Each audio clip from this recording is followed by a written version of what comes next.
So, announcements. Welcome back. I hope everyone's start of quarter is going well.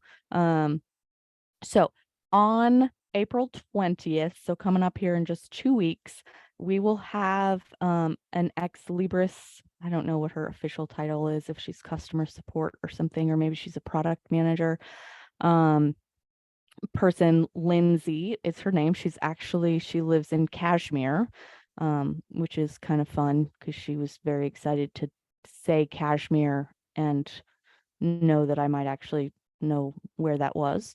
And she is going to do some sandbox instruction with us. So if you use the sandbox and have questions, or you don't use the sandbox and you're wondering why, please send me your questions, so that I can, she and I will be meeting to kind of outline the presentation. She is also gathering some information for me on how other consortia use shared sandboxes as far as policies and usernames and setup and things like that. Our sandboxes have also not been like, what do they call it? Like, it's not called a refresh, but it's like a reset where they basically clear anything crazy and give you a new set of fake data and defaults based on the latest release. That has not happened in quite a while.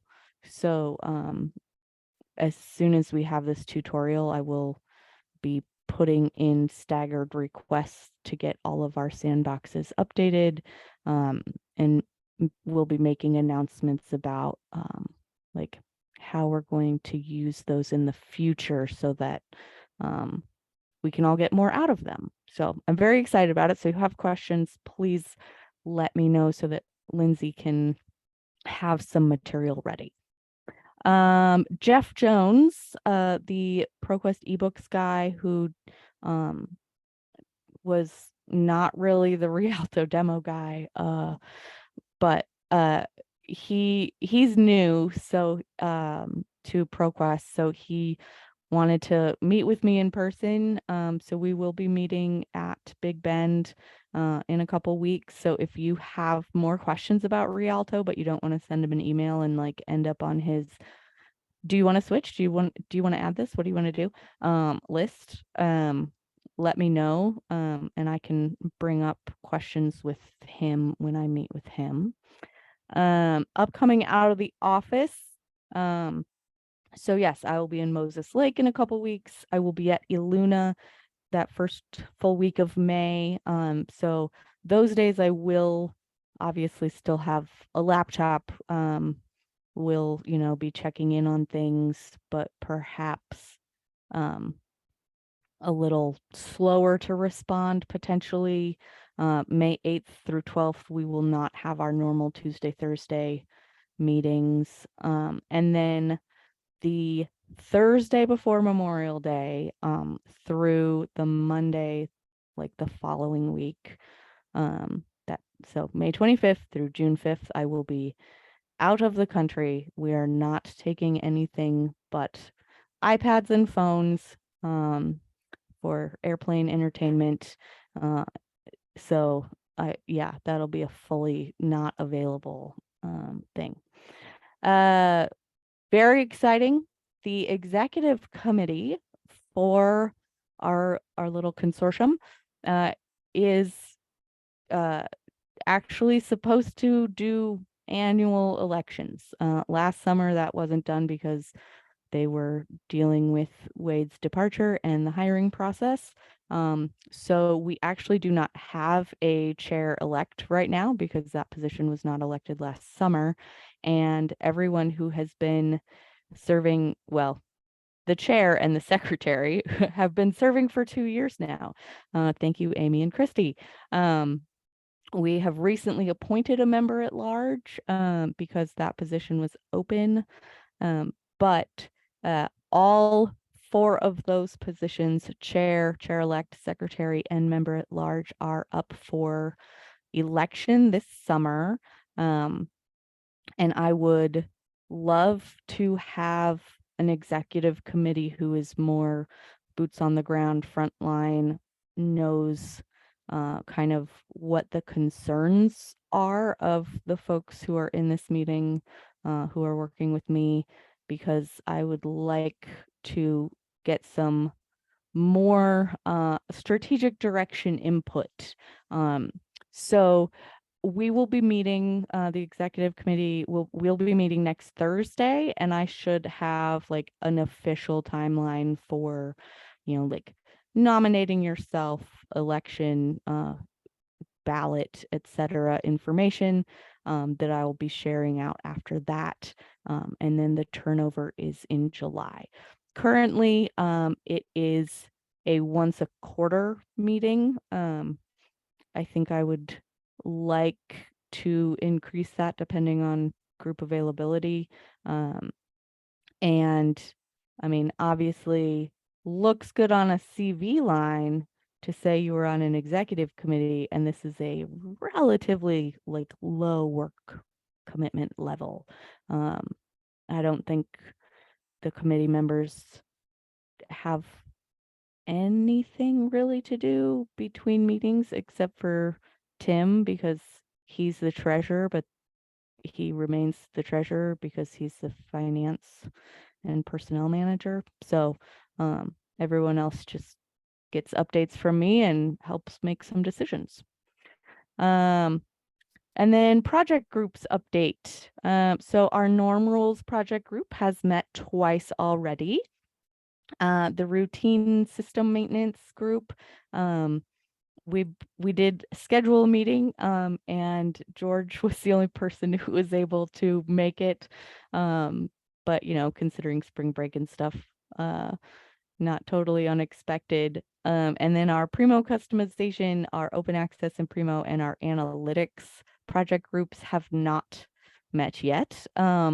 If you would like to join in on those groups, or if you have not yet provided me meeting availability, or your meeting availability has changed, you can use the scheduling poll that's on the website, and the link is there in the documents. Happy to have people pop in and out of those meetings. And like Sophie, you're like, I can't probably make a meeting, but I'd love to get the emails and not wait for updates in these larger meetings. Please feel free.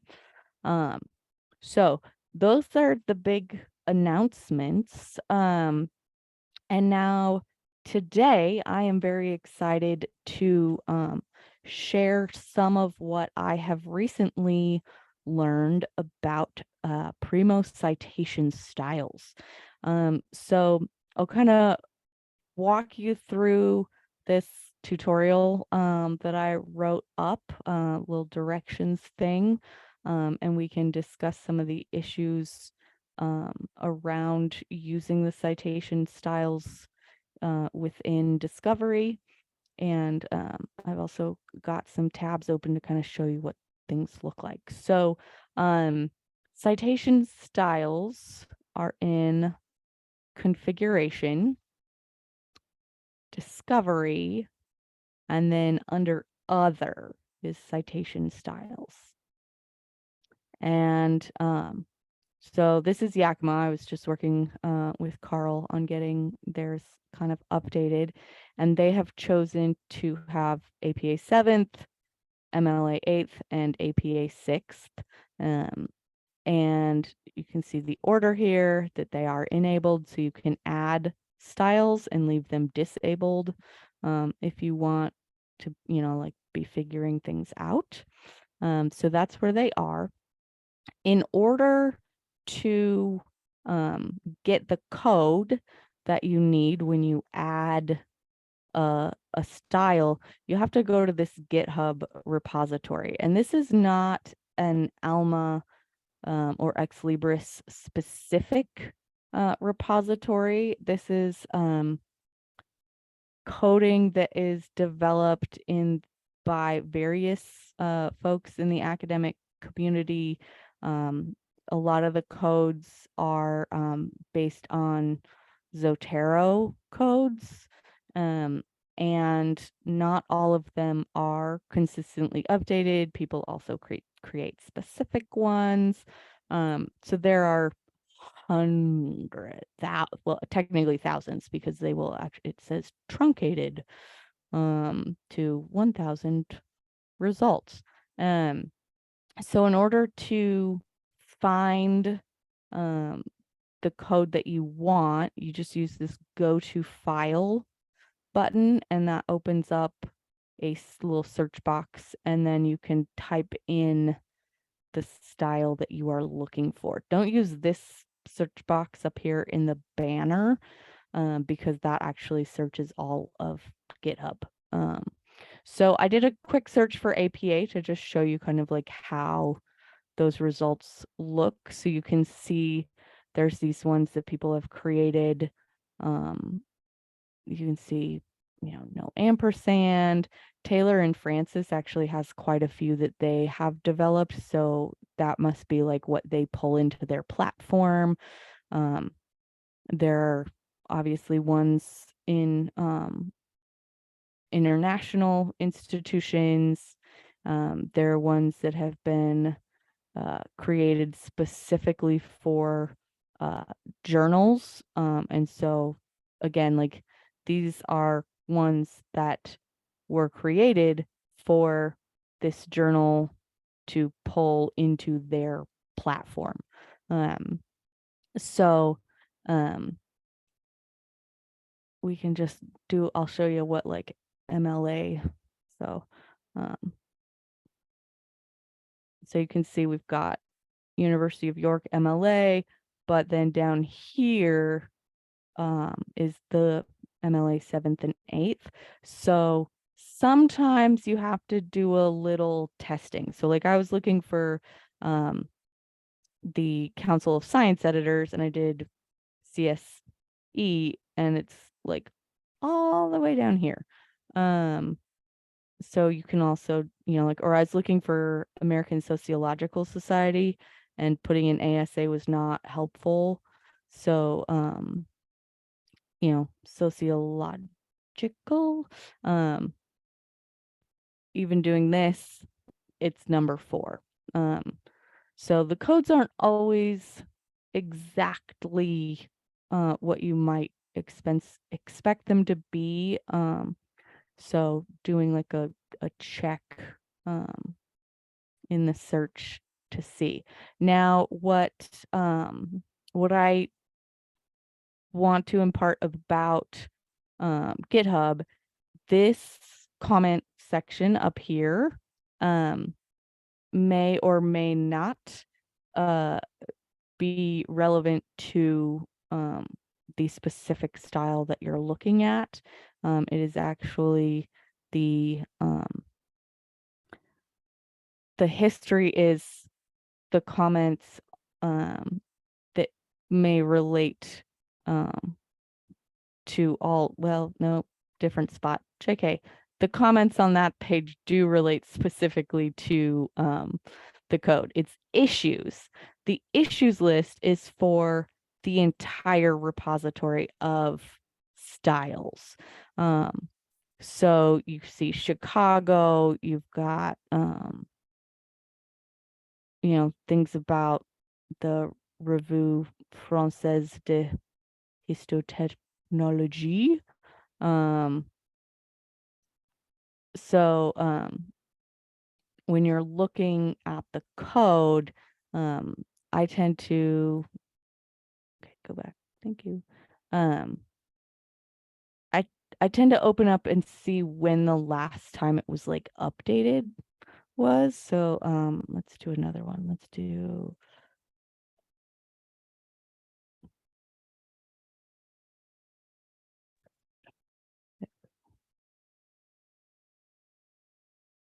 and notice how we get no results here, because it's not truly a search. It is go to file. So now you can see everything that starts with American, but you're like, ugh, that's not what I want. I want medical, American medical, not helpful. Nope, it's a dash, not an underscore. So now we have the AMA one. So if I go ahead and I like open up like a couple to just see like what's going on, because there's no information here on the right. So I can see that this first one, AMA, last updated, well, last comment, which was an update to some of the code, was September of last year. This one was so association, the brackets one was March of last year. The 10th edition was 2021. So it's kind of tells you like which one is still getting updated, getting some action. So if you look, so if we go to APA, you can see the, because there's so many different APA ones. So if we open this one and we open this one and we'll do this one. So the regular APA, October 22, APA 6th, August 22, APA old DOI, also August of 22. So you can kind of like look through and see. It also here at the top will tell you what template they are using, and most will refer to Zotero, and then there's usually like another reference that they've listed. So like AMA goes to American Medical Association citation page. And if you understand all this coding, you can like go all the way down to like the main part here and see the notes on, you know, like what the code means and what it's doing. And so it's crazy long. There's, you know, 1,500 lines. So anyway, that's kind of what the GitHub repository looks like. I'm gonna close these guys all down. And what I found out in working with some folks individually was that this APA, which is the default one that is listed in the knowledge base, has some significant errors in how it pulls author name and initials. Now, that is probably because of the way the bib records are structured, and this universal template is structured. So I reached out because I know that University of Washington has a correct APA 7th, and was like, hey, how did you guys do that? Because I suspected I knew the answer, but I was also wondering if there was maybe a University of Washington one that they put in here, because there are ones that you can look and it's like UW, blah, blah, blah, because they're UW.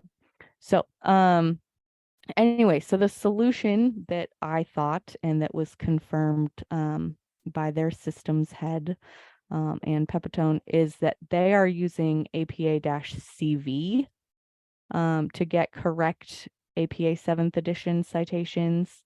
And then they actually, the repository made the 6th edition when they released the 7th APA-6th edition. So you can see here Yakima has chosen to order them in the most recent of APA and MLA, but then also provide the 6th edition of APA. In practice, this is what it looks like. And you can see we've got the correct author name formatting, which is good because the APA.CSL is not right. So, and you can even see here, like in the bib record, it's sentence case, but then it has corrected the journal title to be title case. So you use the file name -.csl as the code when you are adding a new code. The label is whatever you want it to be. As you can see, at one point, I changed the label of one of them to bad format. And then the order is kind of fun. So if you put in a new citation and give it a numerical order that is already in use, you'll get an error message. But you do not actually have to give that, you don't have to assign anything consecutively or even start with one. So if you need to add, 4 or 5 and you're not sure what order you want them in yet, you could make them disabled so they're not visible and assign them, 5, 6, 7, 8, 9, and 10, and then be like, okay, what order do I want them in? Go in, edit, and change 8 to 1 and 7 to 2 and 5 to 3 and however you want. If you try to, for example, change 3 to 1 and you already have a 1, it will not let you do that. So just a little interesting trick there. So I have pulled some of the codes here so you don't have to go looking. These should be most of the most common ones. Blue Book is one that's a little bit weird because there is one that's just called Blue Book, but has not in fact been updated in several years. The Council of Science Editors, I looked at comments and issues with that one, and it looked like this brackets one is the most accurate. The Chicago style ones, they have updated the default code name to be the 17th. So if you want the 16th, you'll need to go find like the Chicago -16th or whatever it is. So yeah, so that's like adding and, finding the code, choosing an order. I like try and find a test record. And when I add one, I go and, test the citation, and I have the accurate citation that I have, manually created using an online style guide. And I compare them. Now, sometimes you get a bib record that has not been created quite correctly, and so it's going to pull the wrong stuff into the citation. So you want to find a record that is very complete, is accurate.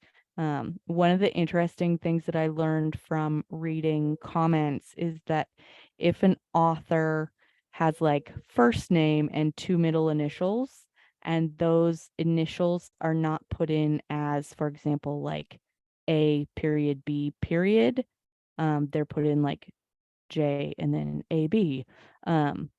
It won't correctly pull. It won't say Hoover J period A period B period.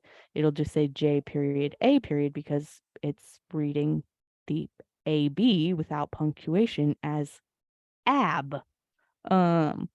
So, you know, you need to be aware of things like that. And, you know, just find a good test record and then, stick with that one because, who knows what minor mistakes.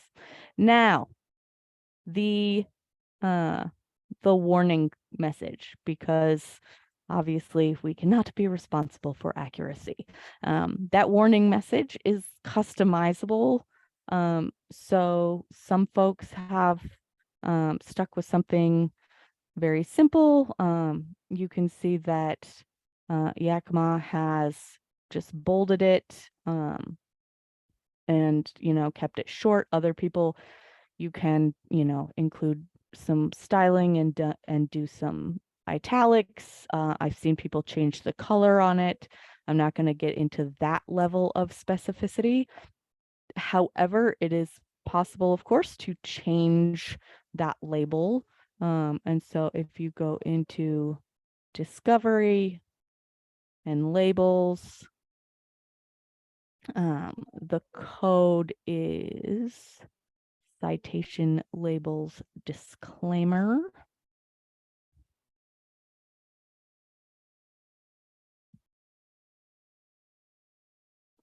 And it is from the citation labels table. And I'm not going to edit and confuse Carl. So you can see where the description that you've put in the citation styles shows up here as attached to that label code. But then you can see the other parts, and then here is their disclaimer comment. So you can then change that if you want. So that can be a very important step if you have students or faculty. I mean, not that they'll read it, of course, but if you want to remind them that it may not be totally accurate. So that is my little how to do citation labels in Primo. So I hope that if you haven't been using them, or if you weren't aware of the issues with the APA.CSL, that you can go in and check and get it changed to APA-CV so that it is pulling names, author names correctly. The author's name error was so glaring that I didn't even check the rest of the formatting on that one.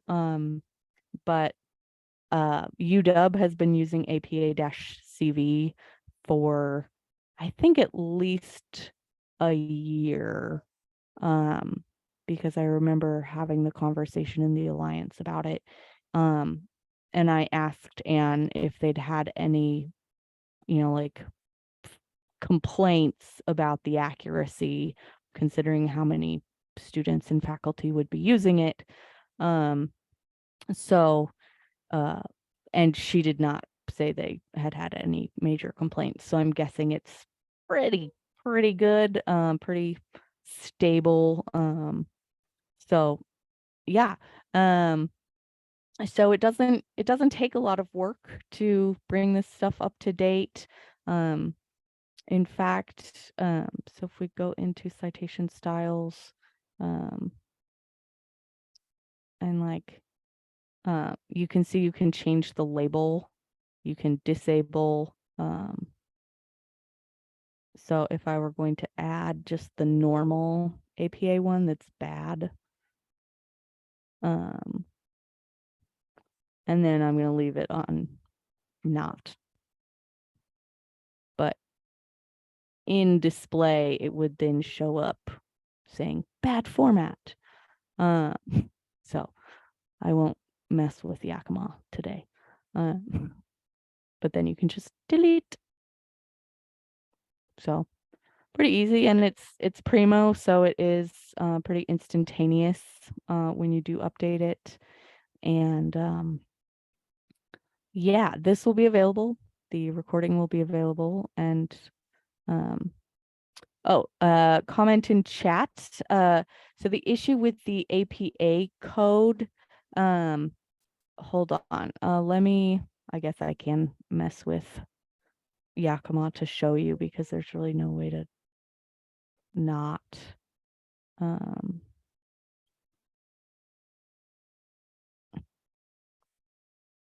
okay, so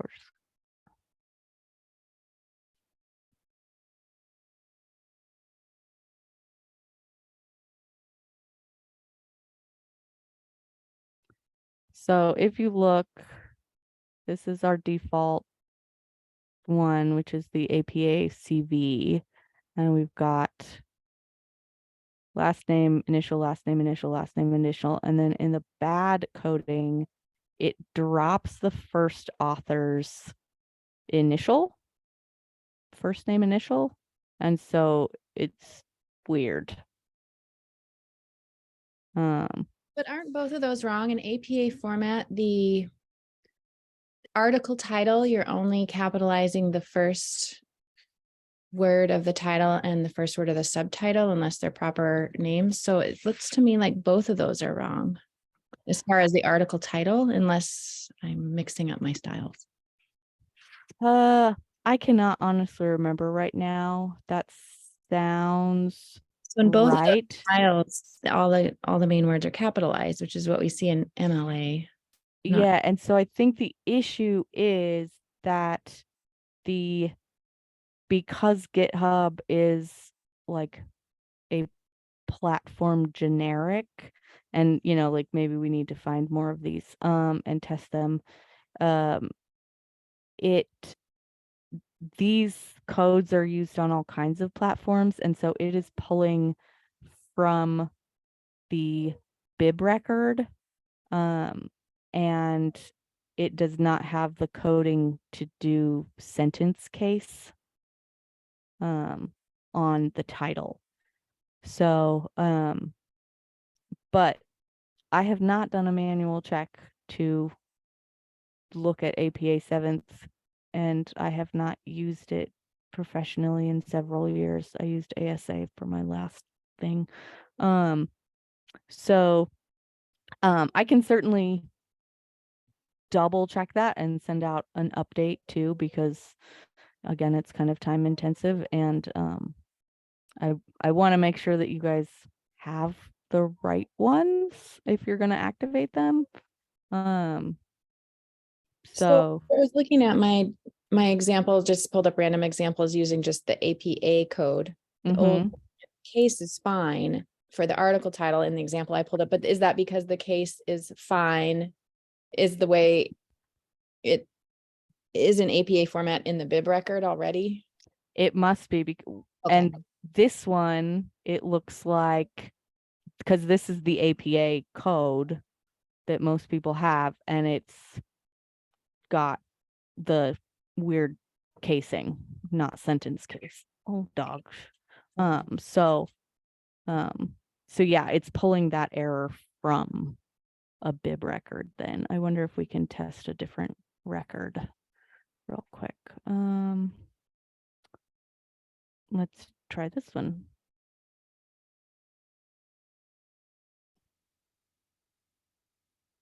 So this bad should be the, like, that's the default, and it's still doing that on this one.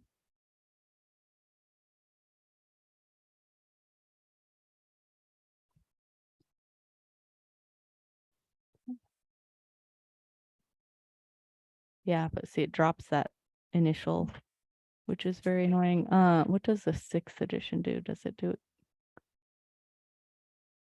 So 6th edition isn't doing sentence case.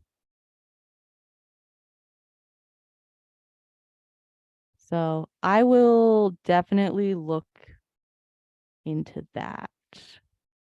It shows that it'll tell us what is referenced here. So let's go do this.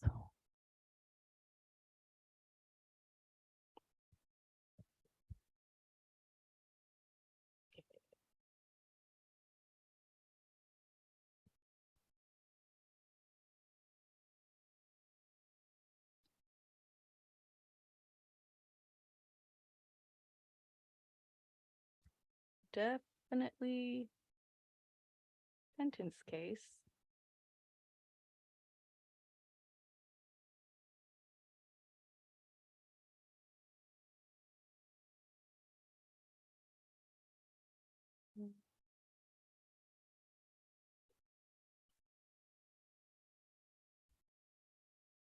And it very specifically does say capitalize only the first letter of the first word, capitalize proper nouns.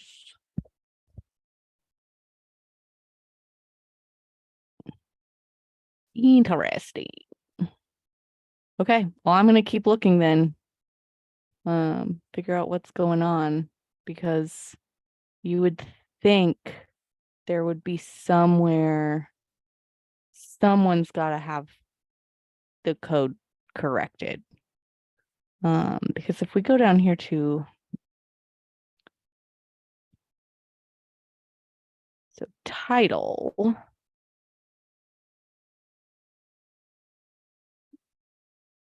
that's author, composer, illustrated, director. So it's saying, in the name, text case is title case, which, every word.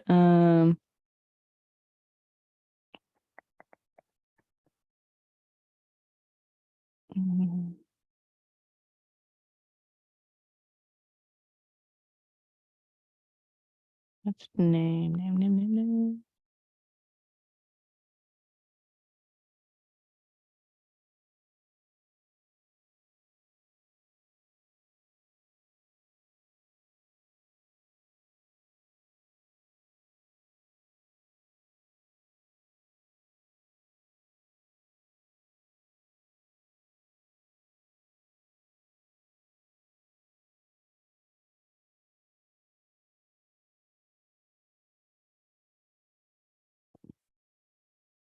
So it's got it in.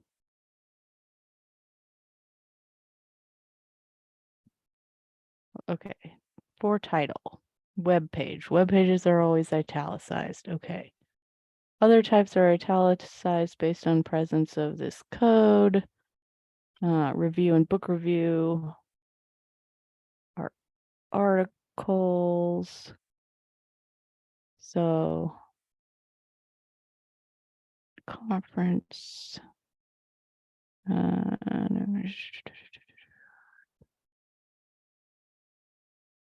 Title.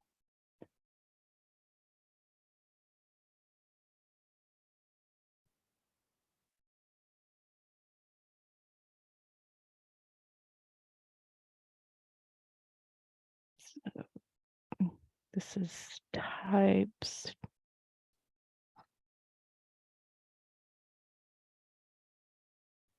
Yeah, so it looks like other types are italicized their quotes based on presence of container title. And then it's got text case of title. I wonder if I do a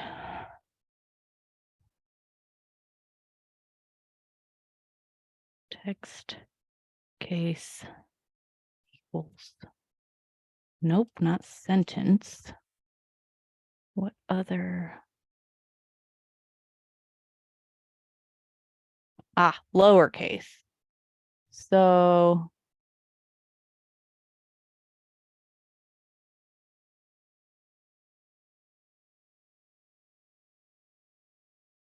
that's issue.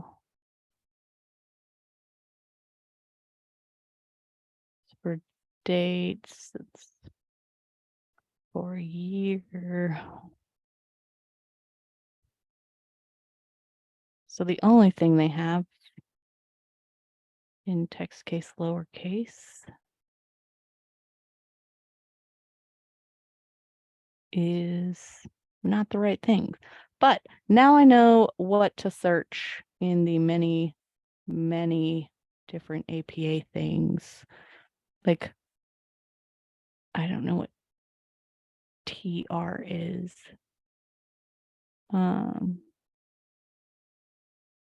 Well, 6th edition Turkey. No initials, no ampersand. Yeah.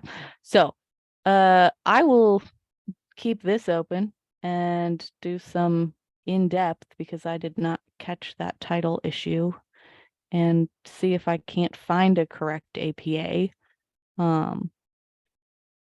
And anyone see any issues with the MLA? Do I need to look up a different one for that?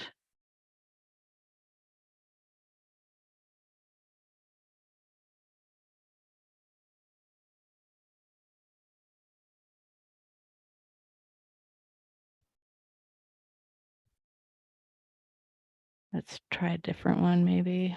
So I haven't looked at MLA, but I was just messing around with some examples for APA, and I found a journal article that the article is in all capital letters and it's pulling it into the citation in all capital letters. So I think you're on track, Carly, with it's just pulling it right from the bib record capitalization and not really running it through a capitalization rule.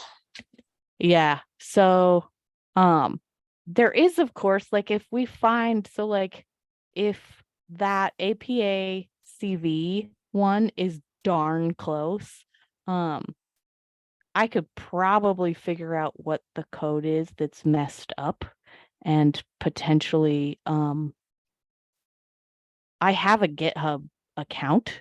I think I could become a contributor and do a branch or do like or submit a different CSL with a corrected title case because one, that'd be great to have things that are accurate, and two, then my name would be on a thing that people would want to be using. So and I would learn some new skills. So yeah, so it does pull it directly from the bib record, and unfortunately that, there's got to be a workaround. But if UW did not even look further than, oh, the initials are there, I don't hold out much hope that someone else has figured it out and created a solution, but you never know. So, all right, I am going to put a note in here. Okay, 7th. Yeah, so I'm going to try that APA single spaced. And I'm going to put a,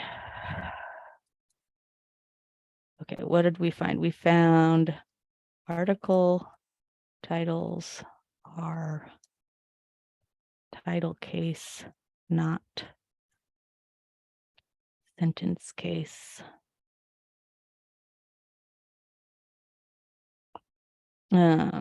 And instead of you might also try, I'm going to write Carly is going to check and others.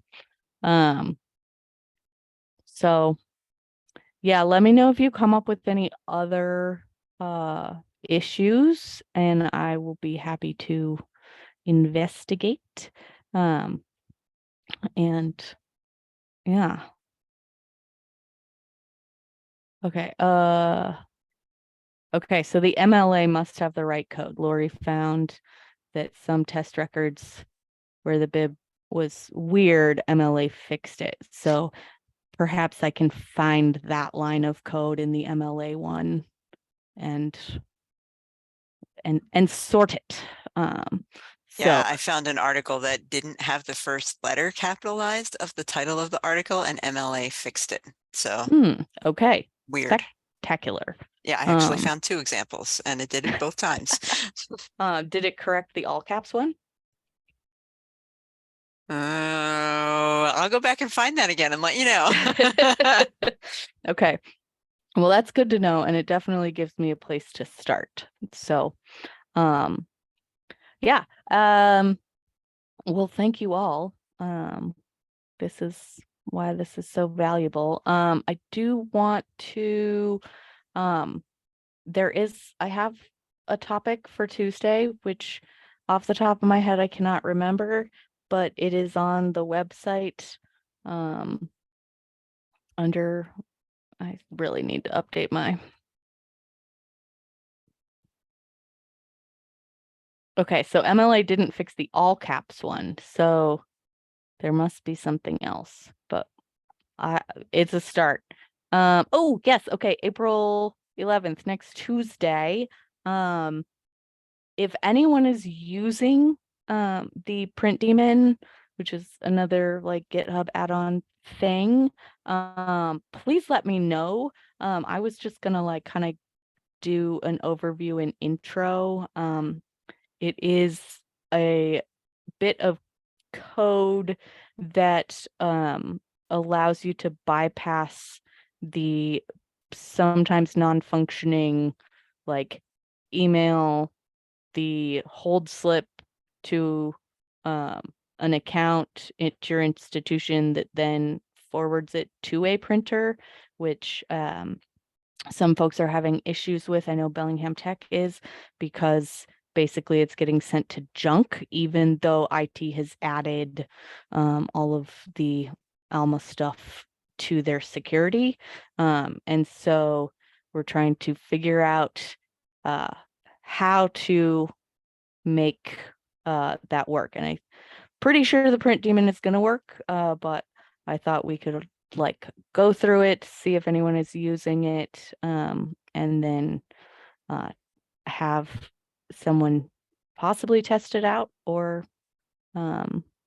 maybe I can try and make it work on my computer just as an example. But so I will be working on that for the next few days to have it ready for Tuesday. And then April 20th, we've got the sandboxes thing. So, yeah, thanks so much, everyone, for contributing sharp eyes to the formatting issues. And we will find a solution, an alternative. So, yeah. All right, well, I'm going to stop recording.